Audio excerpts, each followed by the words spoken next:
Bago ang lahat ay nais ko po kayong pasalamatan sa pagsuporta sa aking mumunting channel. Sana kayo ay manatiling nakasuporta hanggang sa huli. At sa mga di pa nakasubscribe dyan, one click lang po yan o. Salamat! Sa pagpapatuloy ng ating kwento, nagsimula ito sa pagpapakita ng isang ibon na lumilipad na papunta sa mansyon nila Baron Arcos. Ito ay isang ibon na tagapaghatid ng sulat. Si Baron Arcos ay nakatanggap ng sulat mula kay Count Cremo. Ito ay nagulat sa nabasa, at agad na nagmadali sa pagsakay sa kanyang kabayo. Makikitang nag-aalala ito para kay Lloyd at sinasabi sa sarili na sinabihan na nito si Lloyd na huwag ilalagay sa isang delikadong sitwasyon ang kanyang sarili. Maya-maya ay nakasunod na dito ang Baroness at si Bayern at sinabi nito na sasama ito at nagtanong ito kung bakit ito umalis ng biglaan nang di man lang naghahanda. Pero sinabi nito na masyadong mahaba ang paglalakbay kung kaya di niya ito sinabihan. Pero sinabi ng Baroness na baka nalilimutan ni Baron Arcos na mas magaling pa ito mang-abayo kesa sa kanya. Kaya nagpatuloy na ang tatlo sa kanilang paglalakbay. Habang sila ay naglalakbay ay sinasabi na ang nilalaman ng sulat ay ang patungkol sa pagiging unconscious ng ating bida matapos ang pakikipaglaban sa oversized na lobster. Sinasabi ni Baron Arcos na kung dati si Lloyd ay isang kasuklam-suklam na bata, pero ngayon siya ay isa ng masipag at mapagkakatiwalaang anak. At kanyang naalala bigla ang mga malalaking pagbabago sa kanyang anak, ang pagiging magalang nito, pagiging confident, at maging ang pagiging humble nito. Kung kaya biglang napatanong ito sa sarili kung talaga bang ito ang tunay niyang anak. Nang biglang napahinto ang tatlo dahil sa isang mabangis na asong lobo na nasa kanilang harapan. Kung kaya bumaba si Bayern at sinabi na siya na ang bahala sa mabangis na asong lobo na ito. At ang mag-asawa ay magpatuloy na sa pagpunta sa Cremo. Pero sinabi ni Baron Arcos na kailangan din ni Bayern na tumakbo. Pero mas mabilis na tumakbo ang mabangis na asong lobo na ito kumpara sa kanilang mga kabayo na kung saan once na tumalikod sila para tumakas ay maaari silang lahat maging pananghalian nito, sabi ni Bayern. Nang umatake na ang mabangis na asong lobo ay pinagmadali ni Bayern na paalisin ang mag-asawa. At agad naman na tumalikod ang mga ito para umalis. At naiwan nga si Bayern na nakikipaglaban sa asong lobo. Kung saan sa pag-atake ng asong lobo ay nasira nito ang espada na gamit ni Bayern. At ito ay nasakmal sa kanyang kaliwang balikat, pero nakabawi rin naman ito ng atake gamit ang kanyang maliit na punyal. Pero lubhang mas malakas ang asong lobo na ito kaya mas lalong lumakas ang pagkakakagat nito sa kanya, kaya napasigaw ng aray ko po mama ang sakit, sabi ni Bayern. Pero bumalik si Baron Arcos at agad na sinaksak ang asong lobo, pati ang Baroness ay nakisaksak na din. At tuluyan na nilang natalo ang mabangis na asong lobo. Ngunit meron pa palang nagbabadya na mas malaking panganib sa kanila, kung saan ay may isang pangkat pa ng mga mababangas na asong lobo na umiilaw ang mata na puro muscles pa. Kung kaya dito ay handa nang ibuwis ni Bayern ang kanyang buhay para sa kanyang mga amo. Na mabilis na umatake gayon din ang mga mababangis na asong lobo. Makikitang takot na rin ang mag-asawa, pero biglang dumating si Javier na mabilis na kumilos at inatake ang mga asong lobo. Mabilis lang na nag-api ni Javier ang mga ito nang walang kahirap-hirap na animoy dinaanan niya lang ang mga ito. At dito ay sinabi ni Javier na nagpunta ito para sunduin sila at para na rin sa mga case na kagaya ng pag-atake ng mga asong lobo. Namangha si Bayern dahil alam nito na ang swordsmanship at mana abilities ni Javier ay malayong malayo sa kanya. Pero hindi niya inaasahan na mas nasa ibang level na ito ngayon. Kaya napatanong na lang si Bayern kung gaano nakalaki ang inimprove ni Javier. At dito ay tinanong ito ni Baroness Marbello kung kumusta ang anak na si Lloyd. Dito ay malungkot na sinabi ni Javier na hindi nito alam. Hindi niya alam kung mabubuhay pa ba si Lloyd o hindi. At naalala ni Javier ang nangyari matapos matalo ni Lloyd ang oversized na lobster. Kung saan sobrang nag-aalala ito at hinawakan pa nito ang kamay ni Lloyd. At dito ay naramdaman niya na may pulso pa naman ang kanyang Master Lloyd, pero ang puso nito ay tumigil na sa pagtibok. At ito ay walang malay pero humihinga pa naman ito. At dito ay napatanong sa sarili si Javier kung paano ito nangyari. Paghawak nito sa dibdib ni Lloyd ay naramdaman niya ang triple mana circles na kung saan di ka panipaniwala ang bilis ng pag-ikot ng mga ito. Na kung kaya dahil dito ay maaaring buhay pa si Lloyd, sabi ni Javier.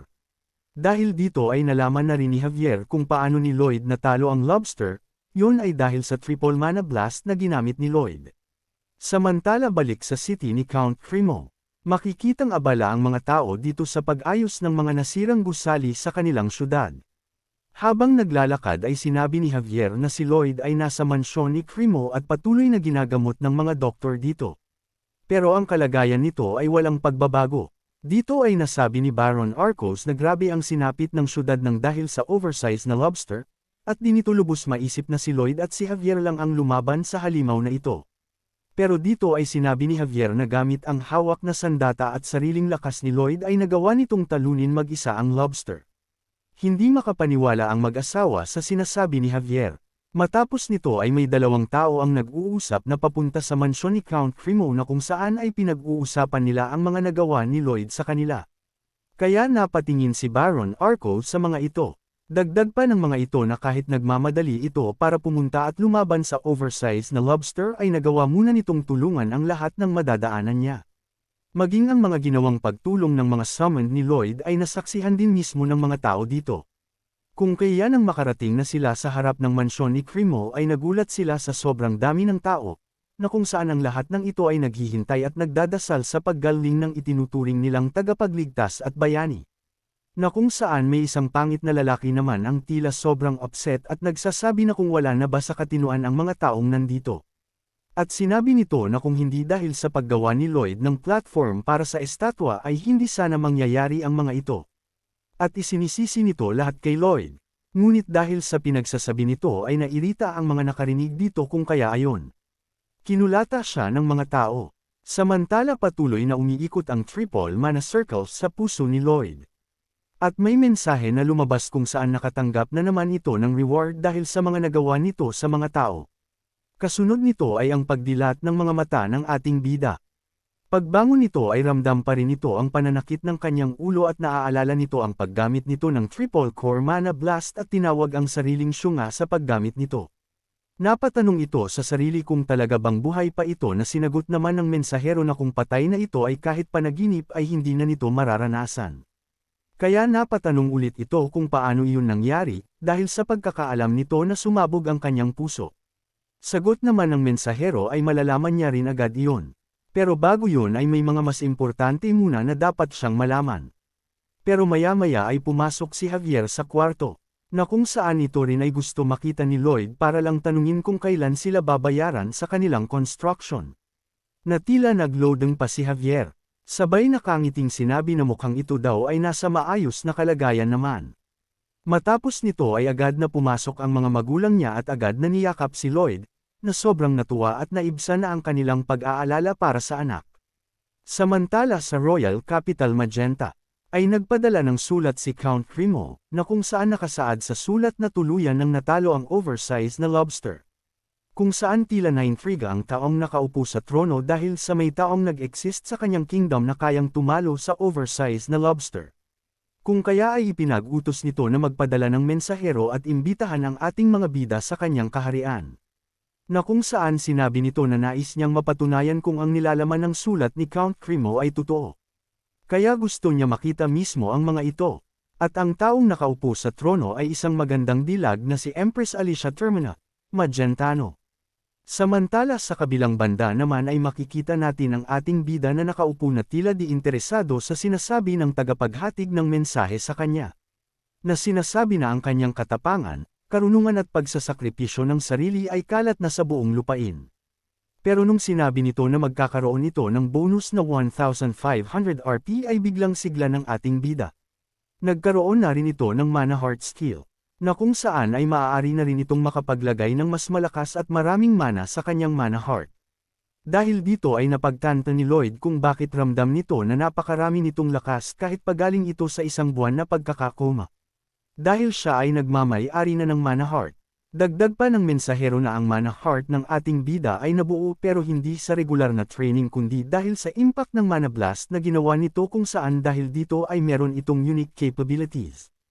At tinatawag itong shock neutralizer, na kung saan ang impact ng mana blast ay manu-neutralize kahit pa walang additional protection. Na kung saan naisip ng ating bida na ang ibig sabihin nito ay maaari na nitong gamitin ang triple core mana blast kahit ilang beses. Ang Mana Heart ay kailangan protektado mula sa impact ng Mana Blast dahil ito ay gumaganap na ammunition dump. Kung saan parang nagseset ito ng isang pagsabog, na kung hindi po protektahan ang Mana Heart ay maaari itong ikamatay ng taong gumagamit ng Triple Core Mana Blast. Pero nung mga oras na gumamit ng Triple Core Mana Blast ang ating bida ay wala pa itong Mana Heart kung kaya hindi siya namatay. Matapos nito ay dumating na si Count Cremo, na kung saan kita naman sa itsura ng ating bida ang plano nito. Habang pinagmamasdan nito ang mga gusali sa paligid ay napatanong ito kung nasa magkano ang magagastos sa pag-repair ng mga ito. Na sinagot naman ni Count Cremo na di nito masabi kung magkano, pero sa palagay nito ay mahigit sa isang buwan na budget ng kanilang syudad ang kakailanganin. Kaya sinabi ng ating bida na kung hindi pa natalo ang oversize na lobster ay posible na kalahating taong budget o mas malaki pa rito ang maaari nilang magastos. Napatanong si Count Cremo kung ano ang gusto sabihin ng ating bida. Wala naman daw, pero sinabi nito na kumpara sa kalahating taon na budget ay ang makukuha nitong bayad para sa kanyang construction project ay di hamak na bariya lang na maituturing. Sinabi rin ni Lloyd na ang dahilan ng trahedyang nangyari ay dahil lang sa isang estatwa, regardless kung sino ang nagplano, at di rin pwede sabihin na kasalanan ng lahat, maging ang ibang tao ay nag-risk din ng kanilang mga buhay. Pero buti na lang sa huli ay naging maayos pa rin naman lahat. Dagdag pa nito ay may naririnig din itong sinasabi na galing sa mga tauhan ni Count Cremo na kung saan ay nag-offer ito ng financial compensation sa kung sino ang magtatrabaho para sa public interest ng kanilang syudad. Kaya napasabi ang ating bida na curious ito kung magkano ang benepisyo ng mga ito. Nagsalita si Count Cremo ng 1.5 times. Pwede na ba yan? Pero sinabi ng ating bida na humihingi ito ng paumanhin dahil sa mga sinabi niya ay nagkaroon ng misunderstanding. At sinabi na hindi ito humihingi ng sobrang pera. Pero dagdag pa nito na ngayon ay alam na niya na para kay Count Cremo ay 1.5 times lang ng kanyang construction fee ang halaga ng buhay ng mga citizen nito. Napatahimik sandali si Count Cremo. At sinabi na times 2. Pero di rin nagsalita ang ating bida. Kaya sinabi ni Count Cremo na times 3. Sabay biglang mukhang demonyo ang ating bida na nakaharap sa salamin. Sabay abot ng kamay kay Count Cremo na may maamong mukha. Sabay sabing ako ay humahanga sa iyong kabutihan. At nangangakong gagamitin ng maayos ang pera sabi ni Lloyd. Wala nang nagawa si Count Cremo. Kahit na alam nito na binubudol lang ito ng ating bida, kaya naman ngiting tagumpay ang ating bida, pero si Count Cremo ay nagtataka kung bakit hindi niya magawang magalit kay Lloyd kahit pa alam nito na binudol lang siya ni Lloyd. Pagkatapos ay dumating na sila sa kanilang destinasyon na kung saan marami ang taong naghihintay sa kanilang pagdating, masayang-masaya ang mga tao sa pagdating ni Lloyd, nasabi na lang ng ating bida na ito ay sobrang pressure dahil sa Korea siya ay isang normal lang na mamamayan. Sinabi ni Count Cremo na nag-set up sila ng isang podium para kay Lloyd na may bowl ang crystal na nagpapalakas ng kapangyarihan. Kung kaya nandito ang maraming tao para masaksihan ang mga sasabihin ni Lloyd. Kaya dito ay napapaisip ang ating bida kung ano ang sasabihin nito. Pagtayo sa podium ay malakas na isinisigaw ng mga tao ang pangalan ng ating bida. Pero makikitang hindi naman ito interesado, humawak ito sa bowl ang crystal habang iniisip kung gaano karami ang mga taong nandoon. Nagkaroon ng katahimikan, at nagsimula ng magsalita si Lloyd at nagtanong ito sa mga taong kung narinig na ba nila ang patungkol sa Andul, pero ang mga tao dito ay walang ideya sa sinasabi ng ating bida, kung kaya nagtanong ulit ito kung sila ba ay nakakaramdam ng pananakit ng kanilang mga kasokasohan dahil sa malamig na panahon, at kung lagi itong nag-aalala para sa kanilang mga anak na magkasakit, hanggang kailan nila gusto magtiis sa kanilang mga sinaunang heating system, 1 oras, 2 oras, na kung saan kapag sila ay mabubuhay ng 50 years ay ang 15 years nito ay masasayang dahil lang sa kailangan nila magstay sa harap ng apoy. Sinabi nito na kung sa tingin ng mga taong ito, ay sobrang panahon na ang 15 years ay marapat lang na isaalang-alang nila ang pagpapagawa ng Andul, dahil dito ay magagawa nitong ma-improve ang buhay nila ng mga ganito kalaki. Ay mali ganito pala kalaking porsyento, paliwanag ni Lloyd. Sabay umalis. At dahil dito ay napagtanto ni Count Cremo kung bakit di niya magawang magalit kay Lloyd, dahil sa ito ay meticulous sa paghahanap kahit sentimo ng kita, at ito ay porsigido, at tinatapos ang mga dapat nitong tapusin. At sinabi rin ni Count Cremo na ang ganitong tao ang kanyang gustong manatili sa tabi nito. Balik sa Fronteras Estate, habang sinasabi ni Lloyd na si Bayern ay isang tao na may mabuting kalooban, pero ang skill nito bilang isang knight ay average lamang o maaaring mas mababa pa sa average. kung kaya siya ay nanghihinayang para kay Bayern. Pero tila nagulat si Lloyd sa lahat ng nagawa ni Bayern, dahil lahat ng sinabi nito nung iniwan niya sa pamamahala ni Bayern lahat ay nagawa nito ng maayos. Maging ang mga kontrata sa paggawa ng undol para sa mga karatig bayan nila ay maayos na nagawa ni Bayern. Habang nag-uusap ang dalawa ay may dumating na isang trabahador kung saan nagbigay ito ng update kay Bayern na tapos na ang kanilang huling project na undol at kailangan na lang ito i-inspect ni Bayern. Kaya naman pinuntahan nila ito para ma-inspect ni Bayern. Nagbigay papuri naman ito sa magandang gawan ng mga trabahador, habang si Lloyd ay tila speechless. At nasabi nito sa sarili na si Bayern ay may kakayahan na mag-manage ng isang malaking kumpanya. At dahil sa maraming achievement na nagawa ng ating bida ay tumaas na naman ang RP nito. Samantala sila Lloyd at Javier ay balik na din sa kanilang site habang ang mga ito ay nakatingin sa ginagawang pag-iimbakan nila ng uling. Ay nagtanong si Javier kung kailangan ba talaga na ganito kalaki ang ipagawa nila. Sinagot naman ni Lloyd na kailangan nila yun dahil sa patuloy ang pagmimina nila ng uling. Samantala ang iniisip naman ng ating bida ang kanyang mga nagawa, nakapagbayad na ito ng mahigit sa kalahati ng kanilang mga utang na galing sa kinita niya sa kanilang construction, at nakakakuha na rin sila ng sapat na kita mula sa pagsusuplay ng tubig sa mga karatig bayan nito. Kaya naman naisip na rin ito ang kanyang magiging retirement ay magiging puno ng saya. Kita naman sa kanyang itsura diba? Samantala si Javier naman ay sinabi na sa tuwing magpapakita si Lloyd ng ganitong itsura ay parang gusto niya itong pektusan. Ilang saglit ay napalingon ang dalawa dahil sa ingay na narinig. Sinabi ni Javier na di niya pa ito narinig pero sa tingin niya ito ay ang tunog na hudyat sa pagdating ng mensahero na ipinapadala ng hari o reyna. At dito ay tama nga ang sinasabi ni Javier. Kung kaya't napatanong ang ating bida kung ano ang ginagawa nito sa kanilang lugar. Naglatag pa ng red carpet at nagmala acrobatics sa pagbaba sa kabayo. Matapos nito ay binasa na ng tagapaghatid ng mensahe ang nilalaman ng sulat, habang ang ating bida naman ay nag-o-overthink kung ito ba ay dahil sa nangyari sa krimo. Pero ang nilalaman pala ng sulat ay ang pasasalamat at pagpuri ng reyna para sa achievement na nagawa ng dalawa at pagtalo sa oversized na lobster. Naiyak sa tuwa si Baron Arcos habang si Lloyd naman ay sinasabing hindi ito maganda. At sa pagpapatuloy sa pagbasa ng mensahe ay sinabing si Lloyd at si Javier ay inuutusan nito na mag-travel agad-agad papunta sa Royal Capital. Dahil dito ay naiyak na lang ang ating bida at tila nagsisisi sa pag-construct nito ng platform. Dahil iniisip ng ating bida na kung ito ay nasa radar na ng reyna ay palagi na itong tatawagan sa buong buhay niya. Napapaisip na rin ito na magpanggap na idiot pero lubhang delikado dahil kung siya ay mahuhuli ay tiyak na mahihiwalay ang ulo nito sa katawan. Kaya naman habang nasa karwahe ay sinabi ni Javier na ang itsura ni Lloyd ay parang bibitayin. At sinabi din ni Javier na di niya ito expected dahil ang Master Lloyd na kilala niya ay magiging excited na makita ang reyna at kung magkano ang makukulimbat nitong pera. Pero sinabi ni Lloyd sa sarili na alam nito ang personality ng reyna.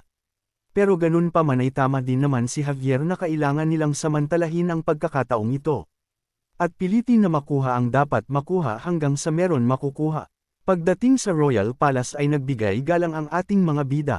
Pagtingin ni Lloyd sa reyna ay nasabi nito sa sarili na muntik na itong ma-heart attack dahil sa nag-uumapo na karisma ng reyna. At magalang na nagpakilala ang ating bida dito. Na kung saan tila nagtaka ang reyna at sinabi na mula sa aura ni Lloyd ay mas mukhang maharlika pa si Javier kesa sa kanya. At sinabi ng reyna kay Javier na nasisense nito ang mana na dumadaloy kay Javier na kung saan hindi pa nito nakikita sa iba at sinabi na worthy na sparring partner si Javier. Pero humble na sumagot si Javier na siya ay isang normal na knight lamang. Habang si Lloyd naman ay sinasabi na kaya ng reyna na sabihin na special si Javier kahit tingnan niya lang ito. Na kung saan alam ni Lloyd na dahil sa ang reyna lang ang nag-iisang two-sword master sa kingdom na ito. Dito ay sinabi ng reyna na narinig nito mula kay Count Cremo ang lahat na nagawa ng ating bida, pero sinabi nito na hindi lang ito basta ng judge base sa sinasabi ng iba, sa halip ay naniniwala lang ito sa kung ano ang nakikita niya mismo. Na kung saan expected naman na ito ni Lloyd. At sinabi ng reyna na gusto nito masubukan ang skill ni Lloyd. Dahil dito ay napangiti ang ating bida. At dito ay nagtanong ang reyna kung ano sa tingin ni Lloyd ang pinakakailangan na construction project para sa Magenta, the Royal Capital. Pero muli na namang ngumiti si Lloyd dahil alam nito ang buong plot twist sa librong ito. At muli na naman na nagsalita ang Reyna, na kung talagang may kakayahan at capable ang ating bida dapat ay mapapansin agad nito pagpasok pa lang ng palasyo. Pero kung di naman ni Lloyd maibibigay ang eksaktong sagot na gusto ng Reyna ay hindi nito i-acknowledge si Lloyd. At dito ay sabay nilang binanggit sa isip na ang pinaka-nangangailangan ng construction project sa Magenta ay ang sabi ng Reyna ay ang palasyo na paghuhuna. Pero ang sabi naman ni Lloyd ay ang Magenta River na daanan papunta sa Kapitolyo. Na kung saan gusto ni Lloyd maglagay ng tulay dito. Pero ang Reyna ay tila dissatisfied sa sinagot ng ating bida. At alam ni Lloyd yun. Bagamat hindi yun ang sagot na gusto marinig ng Reyna ay alam nito na di pa dito nagtatapos ang test ng Reyna para sa kanya. Dahil sa sagot ni Lloyd ay tinanong ng Reyna kung ano ang dahilan bakit yun ang sinabi ni Lloyd. At dito sinabi ng ating bida, na marahil ang iba ay iba mag-isip at sasabihing ang pag-ayos ng Royal Palace ay siyang pinaka-urgent na ayusin ngayon. Pero sinabi ni Lloyd na naniniwala ito na maaari naman itong ipagpaliban muna. Kaya nasabi nito na hindi niya ito nakikita as urgent. At dito sinabi ng Reyna na si Lloyd ay walang pakundangan na tao. Na kahit alam nito ang iniisip ng Reyna ay nagbigay pa rin ito ng ibang sagot sa kanya. Na kung saan si Lloyd ay alam din kung ano ang iniisip ng Reyna. Dahil dito ay napaisip ang Reyna kung pinaglalaroan ba ito ni Lloyd. Pero iba ang nasa isip ni Lloyd. Dahil ang gusto lang talaga nito ay isang kontrata at construction fees. Pinaliwanag ni Lloyd na ang kasalukuyang tulay sa Magenta River ay 12 ng ulit na inayos pero ang tulay na ito ay laging nagkokolap sa tuwing tumataas ang tubig sa ilog nito. Na kung saan labis na naaapektuhan ang mga tao, at malaki na ang perang nagagastos dito. Pero kung mamarapati ng Reyna na ang ating bida ang magiging contractor sa nasabing tulay ay ipinapangako nito na magbibuild ito ng matibay na tulay. Na kung saan isang modern na tulay ang nasa isip na paggagayahan ng ating bida. At dito sinabi ng Reyna na gusto pa nito makarinig ng patungkol sa tulay na gusto nitong gawin. Na ikinatuwa naman ng ating bida. Pero sa sobrang dami ng sinabi ng ating bida tungkol dito, ay pinahinto na rin naman agad ito ng Reyna. At nagtanong ito kung sakaling mag-fail ang gagawing tulay ng ating bida. Sa isip ni Lloyd ay magbabalot-balot at tatakas ito sa kanilang bansa. Pero ang sinagot niya kung sakaling mag-fail ito ay maaari nitong kunin ang ulo ng ating bida. Pero ang kapalit kung sakaling mananatiling nakatayo ang tulay na kanyang gagawin ay igagarantiya ng Reyna ang pagpapanatili sa estado ng kanilang pamilya. Na kung saan ay napangiti ang Reyna dahil sa sinabi ni Lloyd. Kung kaya dito ay sinabi ng Reyna na bahala na si Lloyd sa kanyang mga plano, at ipinangako nito na tatupa rin ang mga hiling ni Lloyd. Nang biglang naglabas ito ng isang kontrata para papirmahan sa Reyna, na kung saan tila nenas ang Reyna dahil tila di nagtitiwala si Lloyd sa mga sinabi nito. Pero sinabi ni Lloyd na ang contract na iyon ay para sa kanya na kung siya ay hindi magagampanan ng maayos ang kanyang gagawin ay bahala na sila sa gustong gawin sa ating bida. Kaya naman pinirmahan ito ng Reyna. Matapos nito ay masayang papalabas ng palasyo ang ating bida. Habang pasayaw-sayaw pa, pero si Javier ay sinabihan ito na mag-ingat sa susunod dahil di nito kayang pigilan ng isang swordmaster. Samantala si Kyle naman na kanang kamay ng Reyna ay sinabing matalino at napakakalkulado magsalita ng ating bida. Na kung saan sinang-ayunan naman ng Reyna. Tinanong ni Kyle ang Reyna na kung ito ba ay hindi nadismaya. Sinabi naman ng Reyna na nadismaya rin naman ito pero kahit mukhang nakakaawa si Lloyd ay natutuwa naman ito sa ating bida. Makalipas ang ilang araw, si Lloyd ay handa na sa pag-alis, na kung saan ay tinanong ito ni Javier kung talaga bang gusto nito ng mag-isa na umalis, sinagot naman ito ni Lloyd na di na niya kailangan ng escort, at isa pa ay sinabi nito na nasasaktan lang ito sa tuwing kasama na naglalakad si Javier. Dahil sa dami ng babaeng nahuhumaling dito maging ang kalapati nagiging heart din ang mga mata.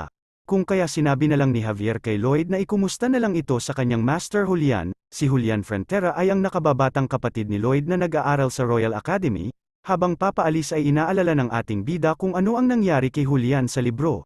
Dito sinabi niya na sa mga oras na ito ay ang oras na kung saan nawala na lahat ng ari-arian ng Baron na kung saan di na nila mabayaran ang tuition ni Julian dahilan para ito ay ma-kick out sa kanilang school, at pagkatapos ay pinatay ito ng isang magnanakaw. Na kung saan sinabi ng ating bida na di na ito mangyayari ngayon, at natutuwa ito dahil nagagawa niyang magligtas ng mga tao sa mundong ito. Bagamat di niya tiyak ang itsura nito ay handa na ito na makita ang kanyang nakababatang kapatid. At dito muna natin puputulin ang video na ito. Kung nagustuhan mo at nais mong sundan lahat ng upload sa page na ito ay pakipindot lang ng subscribe button dyan sa ibaba. Pati na rin ang bell button para isa ka sa agad na mano-notify once may bago tayong upload. Maraming salamat.